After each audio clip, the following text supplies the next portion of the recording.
it's definitely easier to manage when you have a long-term goal, but you break it down. I don't think I'm running away from anything. When people ask me about my childhood, I don't actually really remember a lot. I think a lot of it I've blacked out for, numerous reasons, but it was a start. It wasn't a great, start, but we were super lucky to be adopted after being in foster care. I started my businesses 15 years ago now and have grown since then. I'm now a business mentor. I'm a wife, which is probably the hardest job of all.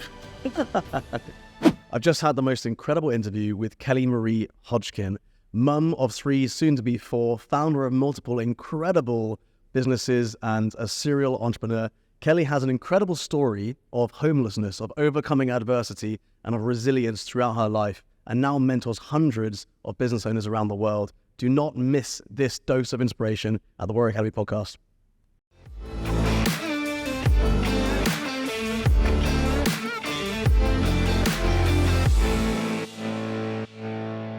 So welcome, Kelly, to the Warrior Academy podcast. It is a pleasure to have you with us today.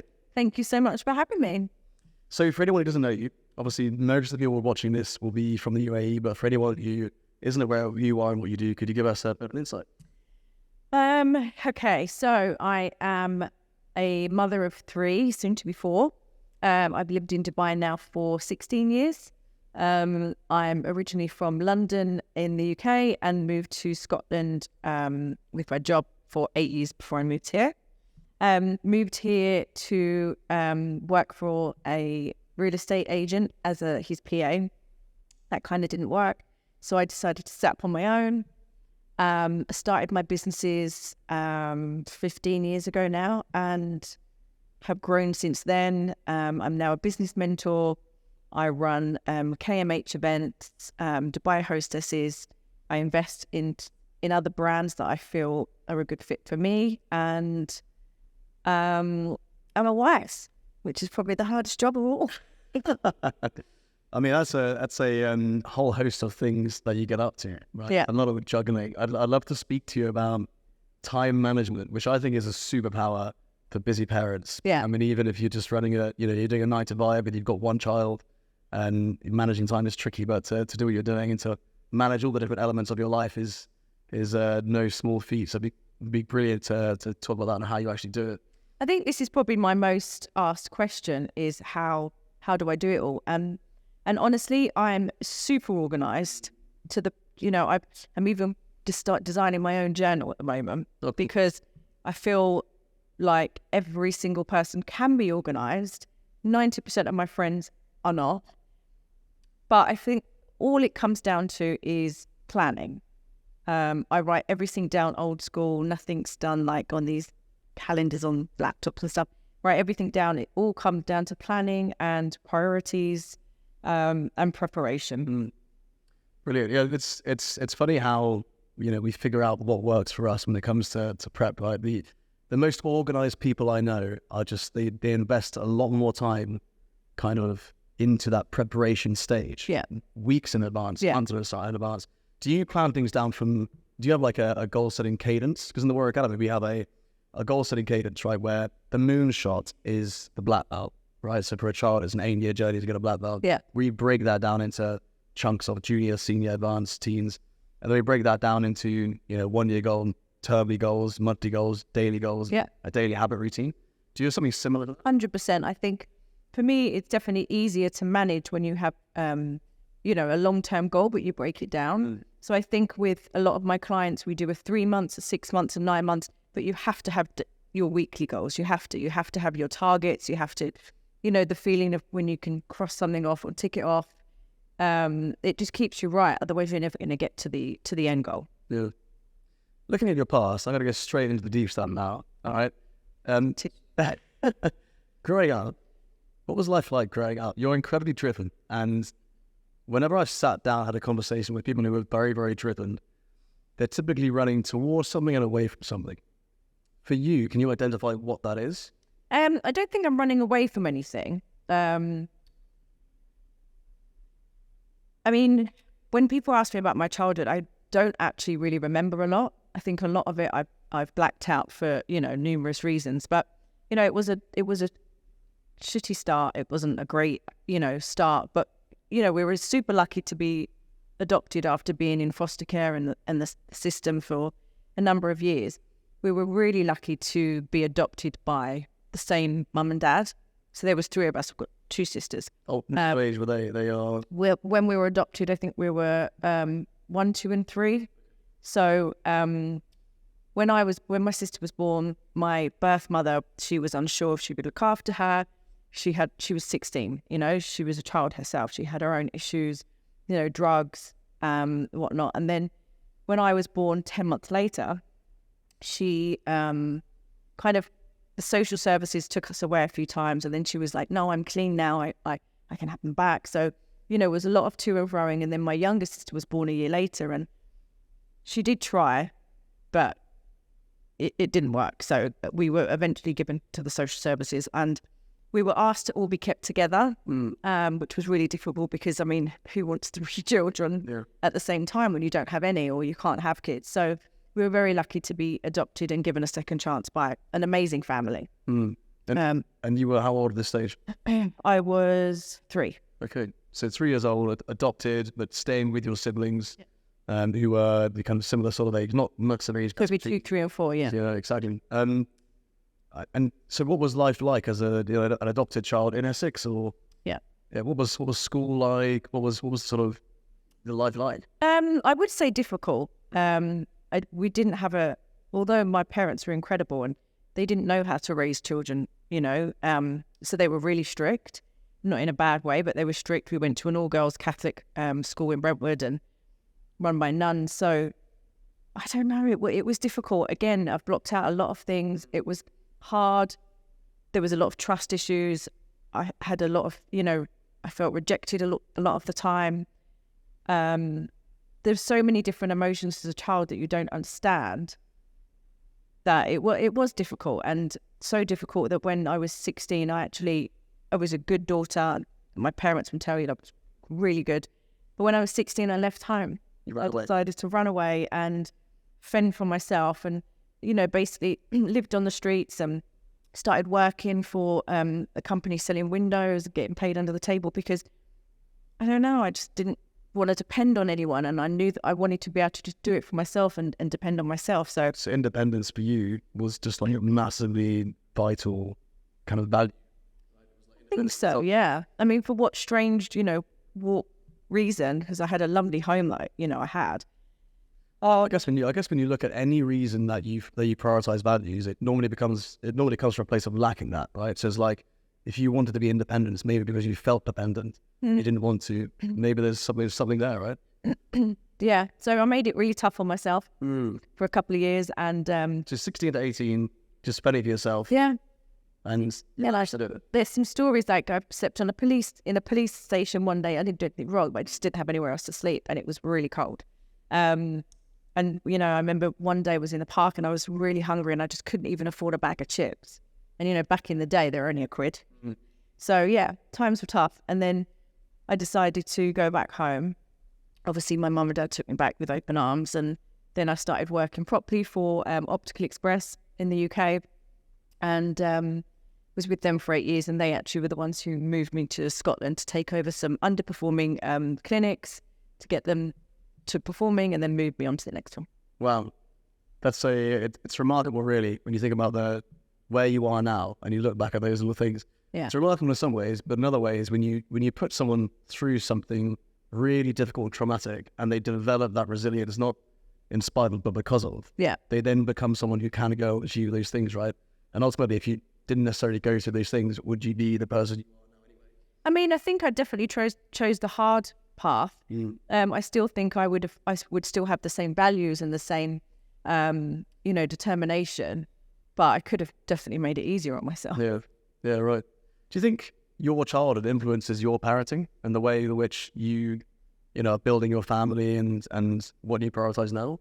I think it's really hard because when you're growing up and you're like, oh, I would never do that as a parent, or I'd definitely do that, and then when you're actually in the situation and you're trying not to swear at your children or trying not to lose your shit, like, yeah, I don't know. It's funny, isn't it? Tough. I was talking about and Kelly's got a martial arts background as well, by the way, which we'll get onto. I was talking to someone about martial arts, and the martial artist is asking me, what's it like being a parent? And I was like, well, kind of like being a martial artist. It's this journey of self-discovery, like we talked about with business as well. And it's easy to criticize having never been in the arena, right? It's easy to say, oh, I would have done that. I would have had this technique. And it's the classic, I would never let my kids use an iPad if I was a parent. Yeah. You know, until you're actually in there and you work off 3 or 4 hours sleep and you've got 2 kids running around, this sort of stuff, it's very easy to criticize. But this is like kind of the beauty of parenting, right? I think that I've learned so much about myself. Yeah. Just from raising, trying to raise 2 kids with the best of my ability. And I think it is that journey of learning, right? Yeah. And I do think, I've obviously got 3 boys, and each one I'm like, I'll definitely do that different. Next time you don't, because it's what works for your household and what works for the family, and, what works for you and the children. It might be just an easier thing that they have their iPad for 10 minutes because you're busy and you need to do that email, Yes. So you can't go by the guidebook of what's the right thing and what's wrong. And there's no guidebook, right? I mean, we cannot assume there is. Yeah. I mean, people say what you should be doing, but But it's and we put all this pressure on ourselves, right? Or this is how parenting should be, and this is what we should be doing, and I think one of the brilliant ways I look at it is kids mirror what we do. Yeah. And if you want to be a better parent, just be a better person. You work on yourself. Yeah. You work on yourself, develop your own character, and you don't just tell your kids how to behave. Yeah. You show it. Yeah. You end up acting in the way. And this is a huge thing for me, because growing up and most of my adult life, I always said, I'm fine. Like, everything that's happened in my past, I'm fine. And I don't need counseling. I don't need to, to revisit that. Deep down, I was not fine. And, it was literally only maybe about 6 years ago that I decided that, to make sure that my children do have a good mother and somebody who loves themselves, I have to start working on myself. Yeah. So I did go through a few different people that deal with like childhood traumas and kind of like healing from within, and the difference it made was absolutely huge. Yeah. Like in my business, in my marriage, in my, as a parent, as a friend, as a human being, like to actually deal with these things was incredible. I think dealing with our previous trauma or something our burst that we've been through is kind of our responsibility, not just for ourselves, but for our kids, right? 100%. And it's interesting, even if you look at something like bullying, I see bullying like this dark shadow that follows us. We're a child, we go through it, and it follows us the rest of our life. Yeah. And unless you have the courage to kind of stand up to whatever it was, that insecurity, whatever it is that you're battling, you pass it on to your kids. 100%. And I heard this quote the other day, which is something along the lines of, and the battles you refuse to fight yourself, you ask your kids to. Yeah. And it was it sends a shiver down your spine. Yeah. It's like, all you want to do as a parent is protect your kids, but and you anything that you're dealing with, it goes down to your children, and then they have to deal with it. Yeah. And they didn't ask for that. I guess that's the biggest challenge of parenting, right? Courage. I think I was asked by my wife, actually, what do I think is the most important trait you can pass on to our kids?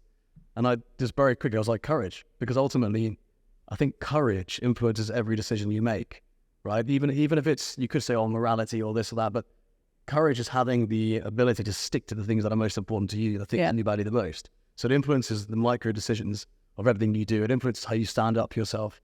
But courage is like a muscle. I think it's learned. I think you learn it initially to your parents or those around you, role models, right? Yeah. So I think if your kids look back at the things you've been through and how you decide to tackle them yourself to improve yourself with courage, I think that transcends generations in a very positive way. Yeah, no, 100%. Yeah. So I mean, looking at the kind of big picture of everything you're doing, this is obviously a podcast mostly for parents. We focus a lot on bullying, on character development, on parenting, on resilience, that sort of stuff, and not as much on business. But there'll be a lot of people watching this who have businesses. You've taken some steps in your life to focus on what might not be the norm within business, but that sit more aligned. They're more aligned with your values and what it is you want to do. Tell me a little bit about that. With the business mentor? Yeah, exactly, yeah. So I think, building businesses and stuff in the UAE is maybe a little bit more challenging than, say, in the UK. So I felt that going through the years and building my businesses, my only support system was really my husband, and he's a very successful businessman. He's got, numerous businesses, and I kind of have learned a lot from him. So I could use him as a kind of mentor. And then doing my own businesses and then coming across women that needed some help with this, then gave me the opportunity to start my women empowerment events, and then from there, my business mentor events, and one-on-one sessions that I do with clients. I just felt that there wasn't that help when I was, starting out. And I think it's really important to have that support system. And it's a really personal journey, and not to have like a huge company that you might need to go for help, and to actually have someone that's been through it and that you can relate to and, feel comfortable with. I think that makes a huge difference. I think having a mentor is just vital, isn't it? I mean, yeah. Like I said, I didn't have one, and I think if people think that it's hard because it's not really, a mentor's such a small word for such a broad thing that we can offer. But yeah, I think everyone should have somebody that maybe knows more, that can help them or support them in some way. Just a quick shout out to the guys at Shield who manage this podcast, come up with the strategy behind the podcast, help me schedule interviews, as well as do all of the editing and the producing of the podcast. Without them, we wouldn't be able to produce this podcast. If you would like to create your own podcast, I can't recommend the Shield team enough. They have done well over 100 episodes for me over the last few years, and I've been so pleased with the results. So have a look in the description of this video or the podcast episode, and you'll see how to get in touch with them yourself. What do you think is the hardest time you've been in with your business? Which difficult phase? The most difficult phase, I mean, all businesses have difficult phases and ups and downs. And I was very lucky through the crashes that, because I have so many different businesses, that my online businesses at the time were fine. During COVID and things like that, we thrived through that. But I'd say during the 2008 crash, and then the next one, I think it was 2013, 2012. And then during COVID, I'd say that my Dubai Hostesses modelling and events agency suffered the most, because as soon as COVID and the crashes start hitting, the first thing people do is cut down on the events. And then the girls, I think the last thing to go is the flowers. But yes, the Hostess kind of agency really took a hard hit. And that's why I say to anyone in business, don't solely have that one business. Have multiple streams of revenue, so you're not focused on that one thing, because if that goes to shit, you've still got other sources of income coming in. Yeah, so it's building that foundation of security around you by having 100%. And again, it's a lesson learned. Yeah. And when you're sort of mentoring someone, let's focus it on parents, right? If you're mentoring a parent and they want to grow their business, UK, UAE, whatever it is, what are the typical mistakes that they make, would you say, or the things that you help them with the most when it comes to mindset? I think, especially with a parent, because, we have to do it all, is that they have to do it all. That's their mistake, that they need to do it all. And, something's going to have to suffer if they want to start a business, which, is untrue. Again, it's down to preparation and planning and, priorities and precision with everything. It's all about setting a plan and sticking to it. If you it's that mum guilt thing when I can't be working on that when the kids come home, then you've got all that time while they're at school. So it's all about planning and stuff. And I think the most thing that they think that they can't, they have to do is do everything. Yeah, definitely. When you look at entrepreneurship, do you think it's over glamorized? I mean, it's definitely not glamorous. Really hard work. You can say that now, but you couldn't maybe 20 years ago, 15 years ago, you might not have been able to say that, right? So being an entrepreneur, is it glamorized? Maybe. I mean, when I hear entrepreneurship, I hear it's tough love, hard work. You've got to have a good reason to do it. Like 100%. It's got to be something you're super passionate about. Otherwise, you talk about crashes and that sort of stuff. Yeah. I mean, I think people use the word maybe, oh yeah, I'm going to become an entrepreneur. Like, and okay, what are you going to do? I'm not sure yet. Completely the wrong reason. Yeah. Again, you have to, like you said, it has to be something you're passionate about. Yeah. Because if you've not got the passion, nothing else is going to follow. You're not going to want to work at it. It's not going to work. So Maybe, yeah. People think, oh, I'll be an entrepreneur. That sounds fab. Yeah. I do a lot of mentoring with about 300 business owners a year alongside War Academy, and it's just something I'm passionate about, working with small business owners as you do. And one of the things I always say to them is you've got to exist for a reason beyond making money. And if you look at the typical entrepreneur who's very much focused on the finances, they will judge the success or failure of the year based on what they've earned that year, or the P&L at the end of the year, whatever it is, right? Whereas if you exist for a reason beyond it, it's like another metric which is guiding your life.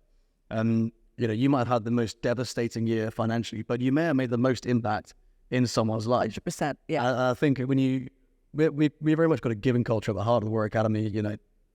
70% of our students are in developing countries, for instance, right? And so there's something driving us beyond just growing commercially as a business. We're trying to impact the world for good. Yeah. And be very specific on what that is, I think, and filters down to the rest of the team as well. Yeah. And so people are rocking up, not just to get paid their salary, but to make this impact. Yeah. Have you noticed that with your own work? I think so, yeah. I mean, at the end of the day, I don't look at the bottom line. Obviously, I'm not going to be doing a job if it's costing me money.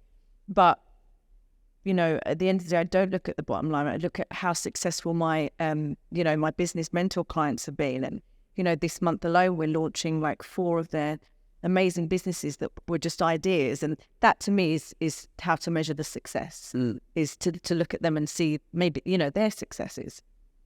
You've got 3 boys. How old are the 3 boys? 10, 7 and 2. 10, 7 and 2.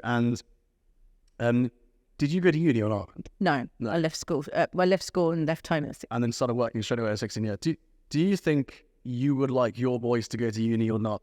Not if they didn't want to, no. I honestly don't feel like, unless they want to become a lawyer or a doctor or a brain surgeon, I honestly don't think that it's a necessity. I speak to a lot of entrepreneurs who've gone down the non-traditional route, right, where they haven't gone to uni, or like the uni dropouts or whatever it is. And an overwhelming number of them actually want their kids to go to uni. Yeah.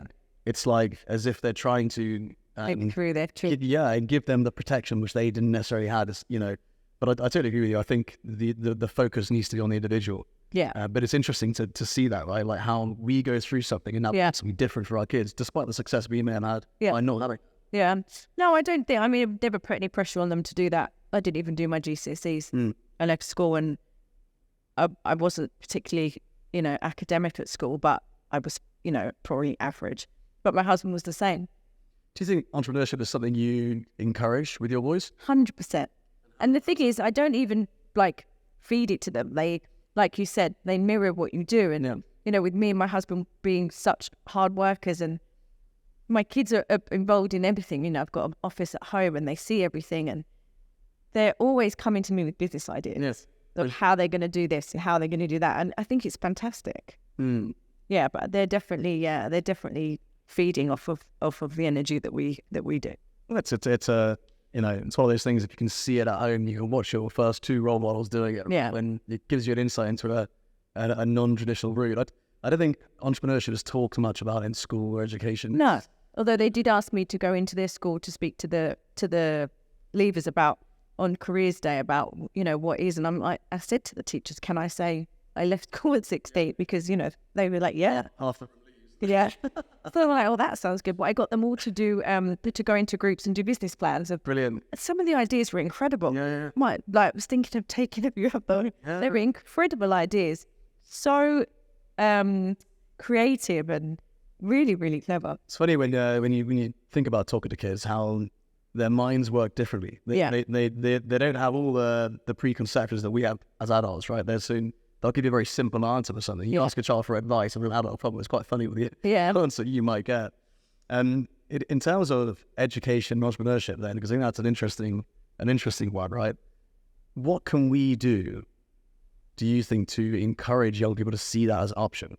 Because ultimately, you've got a school where you've got, I spoke to you outside about how it's like, the questions coming up these days are, is it a one-size-fits-all approach? Are we living in this era where it's like an industrial system, industrial age system to get kids to end up as working at a job that they might not necessarily enjoy? I think we can do a lot. I think one of my business mentor clients actually got her son and his friends to come and have a session with me, because, they're at that stage where they don't know what they want to do. And I think if we encourage a lot more of that, where they're free to choose if that's the path they want to go down. But it is difficult with overbearing parents and like, no, I don't want you to be an entrepreneur. I want you to do this. Yeah. But I think if we give kids the opportunity and, the chance and the options, and to teach them what it's like to become an entrepreneur, and then I think it just needs to be spoken about. Yeah. Yeah, and I mean, certainly growing up, where I grew up in the state school I was in England, that wasn't even an option, right? No. I mean, my parents were government jobs, army and NHS. Just the only entrepreneur I would have met would have been the owner of a post office or something, right? Yeah. He's more of a sole trader than an entrepreneur. Yeah. Not necessarily taking a risk. Yeah. But owning the small business. And so I've been quite keen to influence my kids in seeing this as an option. And so my daughter came to me and said, can I have some pocket money? And I was, what jobs can I do for pocket money? And I said to her, well, you can get pocket money if you solve a problem. So I was like, she was like, well, how do I do that? I was like, first of all, go and find a problem. So she was looking around, is this a problem? Is this a problem? No, that's not a problem. Eventually she found a problem, which was her little brother, who's 2 at the time, couldn't tie up his shoelaces, right? I said, yeah, that's a problem. I said, can you solve that problem? Can you do it? She was like, yeah, I can do them up. I was like, that's amazing. So you get pocket money every time you do up his shoes, right? Because you're solving the problem for someone. And then I was like, do you know what would be really good is if you taught him how to solve the problem for himself. Yeah. So then she was, it wasn't very successful, but she carried on trying. Everything's too. Yeah, exactly. Trying to, the intention was there. Yeah. So she's there as a 5-6-year-old trying to help him deal with this sort of stuff. And, now they kind of look at things a little bit differently through the lens of I get rewarded for the value I provide rather than I get rewarded just for turning up. Yeah. I think that's a different perspective to other kids, right? No, that's really good. And you mentioned that growing a business in Dubai is difficult, maybe harder than the UK in various ways. Tell me how. How is it different? I feel like being an expat at the beginning was harder. I feel like for the first few years, there is quite a male-dominant country, and the women here didn't get much of a say. I do feel like that's shifted a great deal in the last few years. So I feel it's a lot easier now, but women are still afraid to start businesses because they haven't found yet, their voice. And I feel like teaching that and showing women that, you've got the same opportunities and huge opportunities if they take the risk. So I feel like it has changed a lot, but at the beginning it was probably more difficult. Have you had any sort of massive success stories through the mentors or the mentoring you've given to women in that position? You maybe had an idea, but didn't have the confidence to kind of share it? A huge success story. Tara Rose Kidd, she's an incredible businesswoman. She's got salons, and she came to me and she was like, what now? Like, what next? And I was like, we literally gave her an answer that was staring her in the face. She was like, what was the answer? To do your own product line. Right, okay. Like, she's got an incredible brand, great businesses. Why are you selling other people's products? Create your own and sell your own. So she's launching her training academy next week in our cause, actually. So that's incredible. Another one of my females, Nikki, she's a mum. She was returning to work, and she found that returning to work after being a mum is really difficult. Or if you're in a job as a mum or just as a woman, and you want to progress and you don't know how to do that, or if you've just had a baby and you haven't worked and now you need to go to work, and like, how do you do that? So she's created a company where she supports and helps women do that, go back into the workplace after having a baby, or grow and promote themselves in the work. We both agree that having a mentor is massively important, right? I've had lots of mentors throughout my life for different things, martial arts, sport, business, whatever it is, who've made a massive difference in my life, as I'm sure you have as well.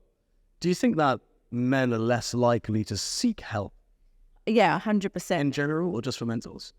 In general, yeah. I think I would love to have more men clients, to be honest. But when it comes to asking for help or reaching out, I think that, especially if they're dealing with a woman, I think they'd probably be more comfortable dealing with men. It feels that they find it harder. But saying that, though, most of the women that I deal with, they find it difficult to ask for help. Right. We can do this. We can do it all. But, sometimes you just need some support. And it doesn't mean that you're weak or anything to ask for help or ask for some support. It just means that you're going to get to the end goal faster. Yeah. and someone else might have the answers.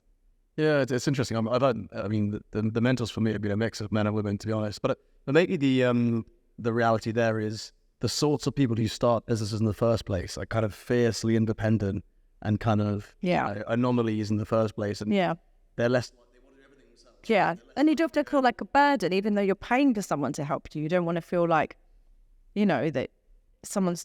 Do you know what I mean? 'Cause I wouldn't want to feel like a burden on someone. Yeah, that was their job. Yeah, but I mean, you wouldn't go and start a martial art just by watching YouTube, would you? You'd look for someone who's got a black belt, who knows what they're doing. Yeah. And we'll get onto your martial arts career in a minute. Who's been there and done it and can advise you, right? But it's funny in business, people don't necessarily do that. And I know for me, the first kind of, I was 19, 20 when I started the Warrior Academy, and so the first 7-8 years just did it alone. Yeah. And then I was like, I need to get an education in this, and so I did. I was doing extreme sports at the time, which was taking up so much of my time, and then I switched to putting all my energy into the business instead. And so the Warrior Academy grew very, very quickly, sort of tripled in size within 3 years. And a lot of that's down to actually seeking education, right? Yeah. And finding the right mentor. And so what would your message be to someone who's kind of thinking about doing a business? Because I know what I'd say. Get a mentor. Yeah. And stop thinking about it. Like, just do it. Yeah. Procrastination is one of the biggest things when it comes to being an entrepreneur, and doubt, self-doubt and stuff, just do it. And it was so rewarding. How did having kids impact your business? Probably maybe want to work harder. They're your why. They're your reason that, you're doing it all. So probably just, elevated me forward a lot more, and to do more and to be better. And it's interesting because a lot of people I speak to, they're, I'm going to wait to have kids a bit later on. I'm going to start the business, work on that.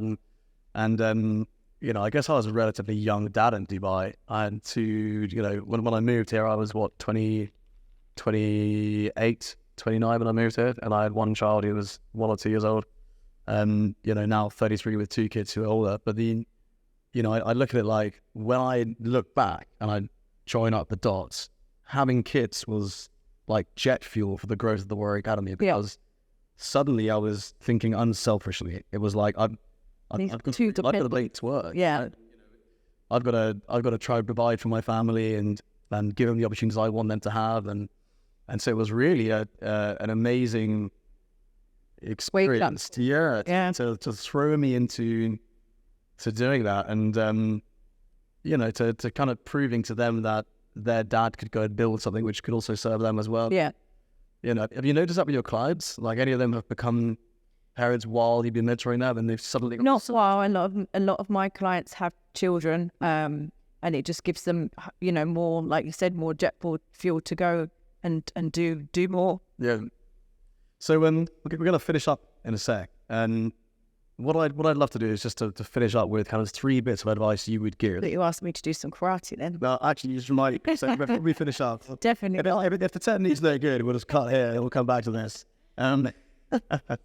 But 3 bits of advice you would give to parents who are trying to run a business, UK, UAE, whatever it is, from your own experience as a business mentor, as someone who's been through a lot in their life and created an incredible business. Yeah. What would your advice be? I would say take a breath. You don't have to do it all. The best advice I could give somebody is, 1, get a mentor. And then is to plan. It's all about planning. So prioritize your time when your children are at home, so you don't have the mum guilt. Prioritize your plan to work on the businesses when they're at school. And don't try and do it all. Don't try and do it in a month. When you've got a year, the only person that you're in competition with is yourself. There's no rush. And just, take your time and don't look at everyone else and what they're doing, and they're doing it faster. Just stay in your lane, breathe and plan. I think that's brilliant advice to end on. Kelly, it's been amazing. Thank you so much for joining us. You're welcome.